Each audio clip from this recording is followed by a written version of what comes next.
l'air passe mal et vous n'avez pas de pollinisation puisque vous pouvez avoir un peu de pollinisation croisée sur l'extérieur, mais sur les branches qui sont trop aériennes ou un peu à l'intérieur, automatiquement vous n'avez pas de pollinisation. C'est déjà une première chose, et puis après, il vient de le dire, c'est ça qui lui fait penser, on se met dedans, et tout ce qui vient vers vous, vous le coupez. Une fois qu'on a fait ça, on est déjà bien avancé. Hein. Oui. Alors après, c'est sûr que favoriser, enlever les bois, bon, il le fait d'instinct, là, mais là il enlève du bois pour permettre le développement d'autres bois, ou la lumière, parce que les branches à l'ombre, elles fleurissent peut-être, mais elles ont rarement des olives. Hein. Celles qui sont toujours à l'ombre. Hein. Alors si des fois vous utilisez un sécateur électrique, un bon mètre entre le sécateur et le doigt. Bah oui, et puis ici il a coupé là, donc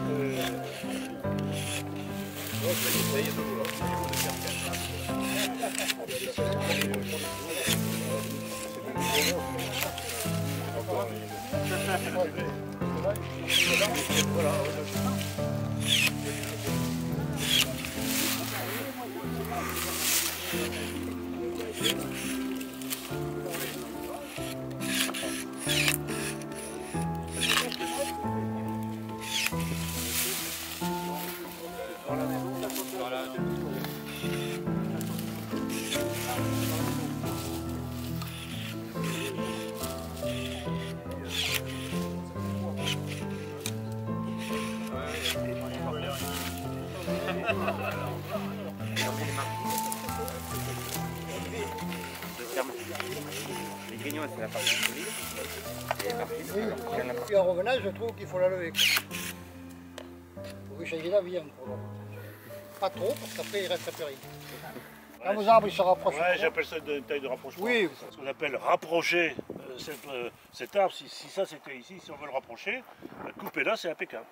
Là, oui, c'est un bon exemple. Et bon là, il n'y a pas de raison de le faire parce que c'est encore assez près, mais quand c'est plus loin, il faut le faire sans hésiter. 500 arbres, on s'en fiche d'équilibrer, mais comme 7 ou 8 dans le jardin, c'est bien quand ils sont jolis. Oui, quoi. Vous avez normalement la logique veut, comme je vous ai expliqué, qu'on enlève sous la ramure. C'est-à-dire il faudrait lever celle-là. Et là, quand vous faites une fausse arcure, vous la coupez là. Et ça va être obligé de descendre. Au lieu de couper celle de derrière, vous coupez celle de devant. De taille en gobelet. Vous avancez le long de votre branche. Alors ici, on a laissé ça pour qu'on veut que ça monte plus haut. Vous voyez, c'est faux gourmand qu'il faut former pour qu'ils aillent sur l'avant. Ici, vous avez une branche qui va sur l'arrière plutôt que d'aller sur l'avant, parce qu'elle a mal été coupée. Vous avez coupé tout ce qui dépasse la hauteur voulue et vous gardez que les arcures qui vont sur l'avant.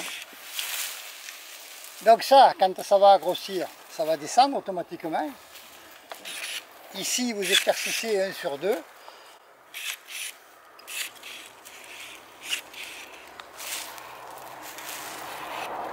Toujours pensez à éclaircir, moins il se touche et mieux c'est. Voilà. C'est mieux, hein. Allez. Il y a des concours de taille, hein. On en organisera peut-être, mais c'est en ce moment qu'il faudrait le faire. Non, mais ce serait bien. Si vous pouvez m'écouter en regardant Nicolas, on va faire un concours d'aïoli au mois de juin au moulin déjà. L'année prochaine, on va faire un concours de taille. Moi je préfère appeler ça comme ça parce que c'est plus visuel. Vous avez aussi une chose que j'ai oublié de vous dire, quand vous taillez vos arbres, vous voyez ici ils sont déjà, il ne faut pas que vous descendiez en dessous de 45 degrés. L'inclinaison de la charpentière. À partir du moment où vous êtes en dessous de 45 degrés, il vous fait moins de feuilles et il ne vous faut plus d'olives du tout.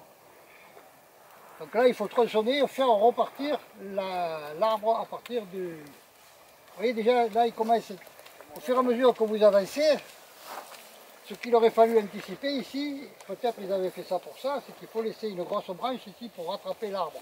Non, oui. Non, mais après, à force d'avancer, des fois, on se trouve que la branche... Ah non, mais ça finit à l'horizontale, c'est ce que je disais. Voilà. Donc il faut faire des tailles de rapprochement. Voilà. Donc après, vous n'avez plus de production du tout. Ne vous inquiétez pas à savoir pourquoi c'est faire. Là, il faut tronçonner et refaire repartir l'arbre à partir d'une bonne inclinaison. Alors ce qui se fait, si par exemple vous étiez en dessous de 45 degrés, vous laissez partir un gourmand ici. Voilà, c'est ça. Un choix que vous faites à partir de fonction de l'envergure de votre arbre et vous tronçonnez, n'hésitez pas. Donc après, automatiquement, ce gourmand il va prendre le dessus et vous allez repartir votre arbre. C'est pas une certaine norme à respecter? Oui. Un ligne descendante.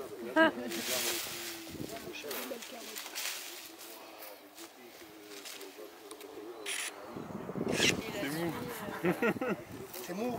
Ah bah oui, la broche elle est terminée. molle à la foulée.